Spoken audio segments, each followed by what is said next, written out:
आजही अश्वत्थामा एक शापित चिरंजीव म्हणून सप्तचिरंजीवात गणला जातो. त्याचे वेगळेपण लक्षात येते ते त्याच्या जन्मापासूनच. श्रेष्ठ धनुर्धारी गुरु भार्गव यांच्याकडून धनुर्विद्येचे शिक्षण घेऊन द्रोणाचार्य जेव्हा घरी परत आले तेव्हा त्यांचा पुत्र अश्वत्थामा लहान होता. उपलव्य या छोट्याशा नगरात छोट्याशा झोपडीमध्ये द्रोणाचार्य आपली पत्नी कृपी आणि पुत्र अश्वत्थामासह राहत होते. द्रोणाचार्य सर्व गरीब आणि श्रीमंत विद्यार्थ्यांना विनामूल्य शिकवत होते.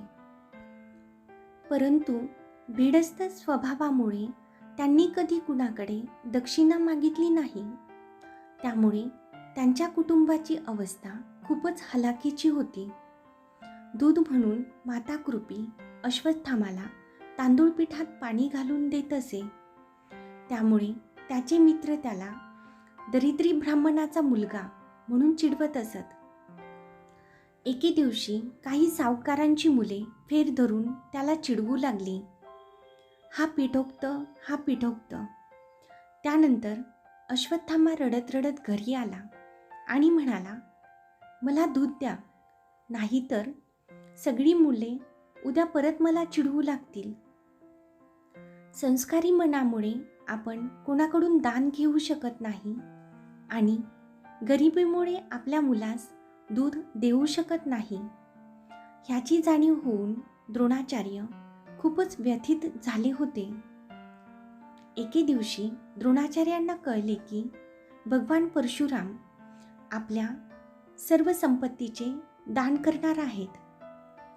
पुत्रप्रेमामुळे द्रोणांच्या मनात विचार आला, भगवान परशुराम हे महान ऋषी आहेत.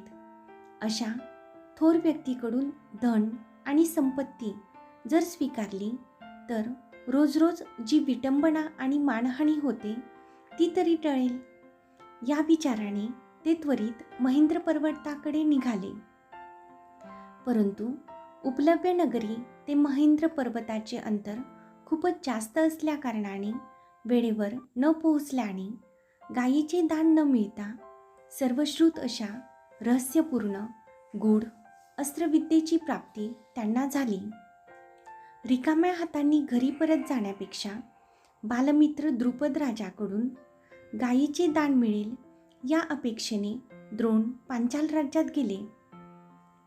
पांचाल देशाचा राजपुत्र द्रुपद हा द्रोण यांचा बालपणीचा मित्र होता. त्याने द्रोणांना राजा झाल्यानंतर आपली संपत्ती आणि राज्य वाटून घेण्याचे वचन दिले होते.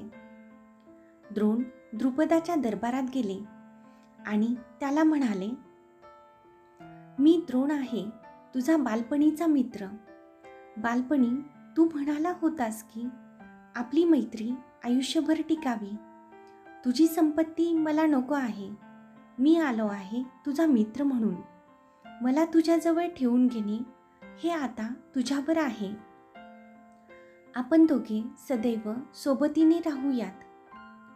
राजा झालेला द्रुपद आता काही पूर्वीचा राहिला नव्हता. सत्ता आणि संपत्ती यामुळे तो गर्विष्ठ झाला होता. द्रुपद म्हणाला, मला हसू येते तुझं हे बोलणं ऐकून. तू एक गरीब ब्राह्मणाचा पोर. शाळकरी वयात मी तुझ्याबरोबर मैत्री केली. त्या मैत्रीवर हक्क सांगायला आता तू आला आहेस. मैत्री ही दोन समान दर्जांच्या माणसामध्येच असू शकते, हे तुला ठाऊक नाही काय? तू ज्या गरीब आणि श्रीमंत माणसांमधील मैत्रीविषयी बोलतो आहेस ती तुझ्या स्वप्नामधील मैत्री आहे. ती प्रत्यक्षात कधीच येऊ शकत नाही. तेव्हा तू इथून चालता हो आणि पुन्हा इथे येऊन मी तुला दिलेल्या वचनाची गोष्ट सांगून मला कटकट करू नकोस. द्रोणाचार्य काही क्षण न बोलता उभे राहिले आणि मग अचानक ते त्या उद्धट राजाचा दरबार सोडून निघून गेले. सत्तेच्या मदाने अंध झालेल्या, दिलेले वचन विसरलेल्या द्रुपदाचा सूड घ्यायचा हे त्यांनी आपल्या मनाशी पक्के ठरवले होते. एखाद्या भिकाऱ्याला अपमानकारक वागणूक द्यावी तशीच वागणूक द्रुपदाने द्रोणाचार्यांना दिली होती. त्याबद्दल द्रुपदाला शिक्षाही व्हायलाच हवी. एखाद्या तरुण क्षत्रियाला धनुर्विद्येचे शिक्षण देऊन त्याच्याकडून आपल्या सुडाच्या स्वप्नाची पूर्तता करून घ्यायची असे त्यांनी ठरवले. द्रोणांनी आपली पावले हस्तिनापूरकडे वळवली. त्यांची पत्नी कृपी, हिचा भाऊ कृपाचार्य तिथेच राहत होते. कुरु घराण्यातल्या तरुण राजपुत्रांना म्हणजेच कौरव आणि पांडवांना कृपाचार्य धनुर्विद्येचे शिक्षण देतात असेही द्रोणाचार्यांनी ऐकले होते. आपल्या सुडाच्या स्वप्नाची पूर्तता करण्यासाठी हस्तिनापुरात आपल्याला मदत मिळू शकेल अशी आशा त्यांना वाटली. दुधाचा अश्वत्थामाचा बालहट्ट, त्यासाठी गायदान मिळवण्याच्या प्रयत्नात द्रोणाचार्यांचा झालेला अपमान, त्यातून त्यांनी घेतलेली प्रतिज्ञा आणि महाभारतातील नरसंहारात्मक युद्धाची पडलेली ही ठिणगी, यामुळेच असे मानले जाते की अश्वत्थामाच्या बालहट्टामुळेच महाभारताच्या पर्वाला सुरुवात झाली. कल्की हा भगवान विष्णूंच्या दशावतारांपैकी एक आहे.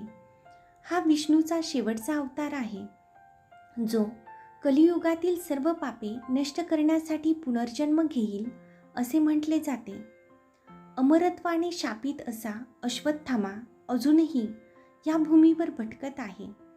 कल्की या भगवान विष्णूंच्या 10व्या अवताराची वाट पाहत आहे, जेणेकरून तो या कलियुगातील शेवटच्या युद्धात सर्व पापे आणि पापी लोकांचा नाश करू शकेल.